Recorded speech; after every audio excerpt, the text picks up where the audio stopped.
या नेत्याला गाव बंदी, याला इकडे तिकडे जायचं नाही, त्याला तिकडे बंदी. काय चाललंय काय महाराष्ट्रामध्ये? अख्ख्या महाराष्ट्राचा सातबारा ह्यांच्या बापाच्या नावानं केलाय. अरे याडपटा आमच्या मध्ये नको पडू तू.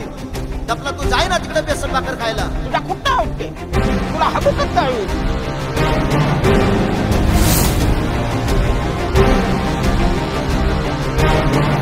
आणि या गोळीबाराचा आदेश कोणी दिला ही देशाला कळलंच पाहिजे. त्या बाळाला कोणीतरी सांगा रे, माझ्या नको नादी लागू म्हणा. अख्खं आयुष्य आंदोलनात घालवलेला माणूस आहे मी. 70 वर्ष तू एकट्याने लुटलं ना, आणि तुला तर मी आता कसाच सोडित नाही. तुझी निस्ती केस पांढरी होऊन काय उपयोग रे तुझा? नुसतं एका समाजाविषयी आकस. त्यांच्या की चोट पे सांगतो त्यांना आरक्षण मिळू देणार नाही. मी तर म्हणतो काही दिवसांनी ती भजाची बी कागद गोळा करीन. आता ते नुसतं पिशव्यान कागद घेऊनच फिरतोय. आता ते भाषणाच्या कागदांची पिशवी मी माझ्या सोबतच ठेवतो. तर सुरू झालं एकदा की मग एक एक कागद काढून त्याची सुरळी करून काय तुम्हाला देईन ना.